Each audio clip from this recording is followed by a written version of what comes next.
Señor presidente, 60 años del ajusticiamiento. Y es la primera vez que tenemos un presidente nacido después de la caída de la dictadura. Cuéntenos, porque usted tiene algunas historias familiares que tienen que ver con la resistencia a la dictadura. ¿Cómo ve usted el hecho a la distancia de 60 años? Bueno, muchas gracias, Patricia y Juan Miguel. El país tiene que conocer su historia.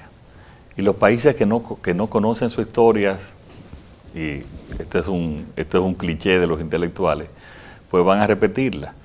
Y yo creo que todavía falta mucho para que los dominicanos conozcan sobre esos 31 años. Falta que conozcan muchos detalles, falta que conozcan la realidad, que dicen, se hizo aquello, se hizo lo otro, pero cuánto se dejó de hacer y cuánto se hizo mal.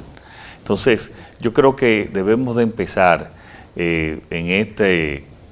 a partir ya del día 30 de este mes de mayo, nosotros no solamente hacer y conocer los detalles de toda la programación de informaciones, sino que durante todo el año y para siempre se empiece a conocer la verdadera historia, las muchas cosas negativas y también algunas que puede, como en todos los regímenes, puede haber también que fueron positivas.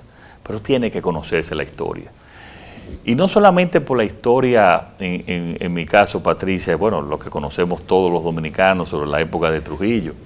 En el caso nuestro, pues, yo tuve una historia cercana en mi familia paterna, porque los Abinader que vinieron del Líbano vinieron también junto con los Sadalá, y estábamos emparentados, y cuando mi papá de Santiago viene a estudiar, pues su único familiar aquí era Salvador Estrella Sadalá, y por eso, al tener esa relación durante tanto tiempo, pues conoció también del complot, conoció los detalles. También tío Manuel Estrella estuvieron casados todo el tiempo con tía Olga Abinader, la hermana mayor de mi papá, que también estuvo preso y era hermano de los Estrellas Sadalá. O sea, había toda esa relación, y cada vez que íbamos a Santiago en los domingos a visitar a mi abuela, pues siempre conocí mucho de las historias, los momentos de los días antes del ajusticiamiento y lo que pasó después. Y conjunto con, bueno, ya la historia de la era, creo que el país tiene que conocer la realidad de lo que pasó para que nunca más pueda volver un régimen igual al de Trujillo. Precisamente, señor presidente, ayer en el acto nacional que usted como jefe del Estado lideró en homenaje a las víctimas y también conmemorando la vocación democrática del pueblo dominicano, rindió un minuto de silencio nacional. Es la primera vez que desde el Estado se tiene esta práctica solemne con toda la comunidad nacional e internacional presente en sus representaciones diplomáticas. ¿Por qué considera usted que es un deber del Estado? Porque durante todo este tiempo la memoria histórica ha sido sostenida por muchos sobrevivientes que a través de fundaciones han hecho ese trabajo loable, y hoy es el Estado dominicano que asume por primera vez esa tarea, esa misión cívica de rendirle tributo a aquellos que ya no están con nosotros? Bueno, yo podría decir que es que el Estado tiene una deuda con el país, de informarle, de decirle, de educarlo, de lo que realmente fue esa época. Pero además, no solamente de lo que fue esa época, sino también de muchas herencias, de muchos comportamientos negativos que vienen desde esa época, que a nosotros lo único que nos ha hecho es daño con administraciones posteriores. Mira, una de las primeras decisiones que yo tomé fue de quitar mi foto en todas las oficinas del gobierno. ¿Pero y por qué tiene que estar? Si la administración de cualquier presidente es pasajera. Yo le dije, pongan la foto de su familia para que ahí cuando la vean, antes de hacer algo incorrecto, ven a su familia y ven a sus hijos y ven a su esposa antes de tomar una medida incorrecta. Y ojalá yo poder cambiar también muchos de esos protocolos de excelentísimo. Yo incluso relajo con Raquel, mi esposa, digo, mira, a ti yo no te voy a decir excelentísima cuando yo hable. A ti si te digo honorable mucho. Porque es que nosotros somos presidentes, somos servidores públicos como cualquier otro ciudadano que fue electo, que sí tiene un gran compromiso, pero no somos nada especial. Y yo creo que eso hay que desmitificar esa figura presidencial. Claro, que haya el respeto debido, pero claro, ese respeto lo tenemos que ganar cada día desde el gobierno. Pero hay que educar, hay que la gente eliminar esa cultura de autoritarismo, de caudillismo, de que yo soy el único que puede. Mentira, que hay mucha gente que puede ser presidente y que lo puede hacer bien. Y quiero dejar esa, se puede decir, enseñanza en el país y en la educación, especialmente de las nuevas generaciones. Hay una herencia de esas características que tenía la dictadura. Ya usted mencionó el culto a la personalidad, un aspecto en el que Trujillo exageró hasta lo impensable con su megalomanía. La otra es el uso de los recursos del Estado para provecho propio. Hay personas hoy día que por faltas en la educación, como usted dice, que no se ha contado bien la historia, no se ha hecho, hay muchas complicidades también, que creen que Trujillo es orden. Sin embargo, cosas que hoy vemos y que criticamos tanto, como las compras y las contrataciones, por ejemplo, de parte de personas que ocupan cargos y que a la vez son proveedores del Estado, por ejemplo, y es exactamente lo que hacía Trujillo.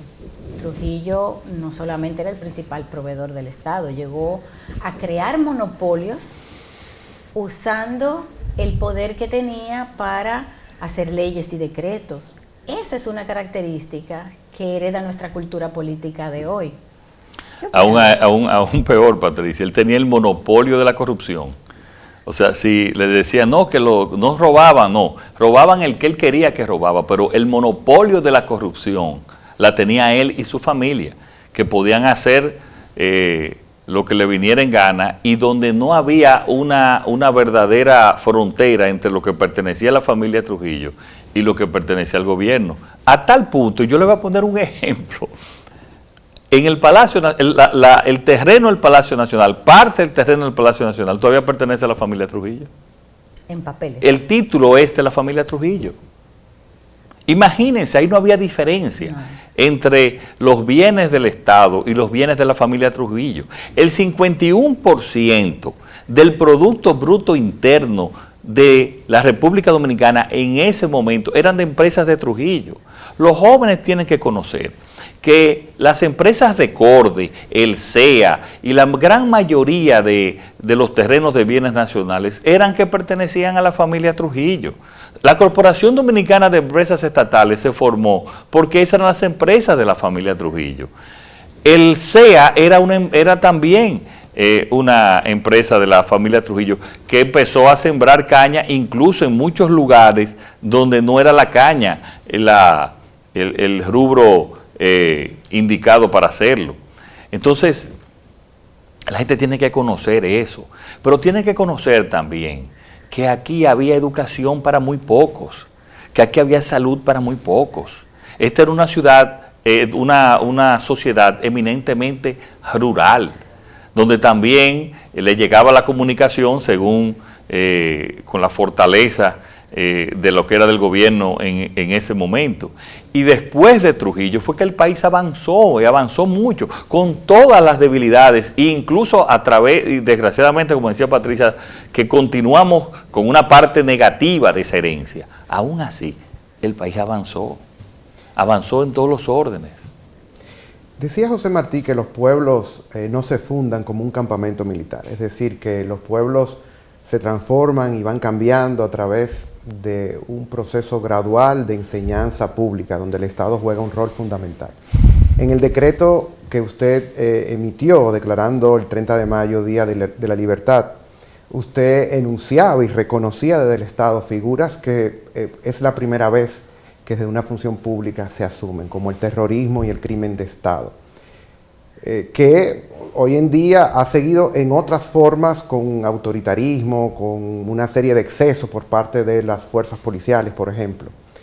¿Cuál es el mensaje que a los 60 años del ajusticiamiento de Trujillo y el fin de su régimen, en un proceso en el que la sociedad dominicana se lanzó en aquellos años a recuperar lo robado, a clamar por el fin de la impunidad, a conquistar en las calles esos meses posteriores al ajusticiamiento los derechos fundamentales y la conquista de su libertad?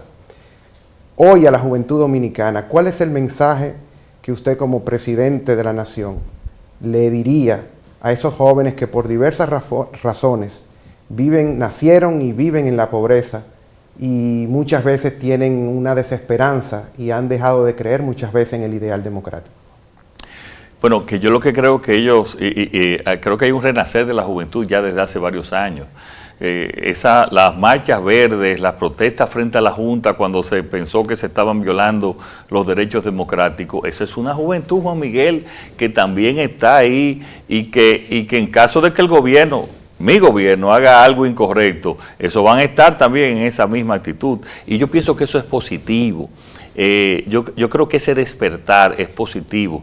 Y lo que yo estoy tratando también de hacer en este gobierno es cambiar, y yo le he dicho en varias ocasiones, la cultura de corrupción, pero también la cultura del autoritarismo, también la cultura de que el que está en un gobierno o el que tiene una posición es alguien superior. Eso no, es un servidor público. Tú vas a servirle al país. Entonces, obviamente que si la gente ve que hay un gobierno que va a servir, que va a administrar con total honestidad, que va a luchar contra la impunidad, yo creo que eso le crea esperanza. Y claro, eso va a hacer que hayan más recursos y que puedan haber más posibilidades también en términos generales de desarrollo para nuestro país.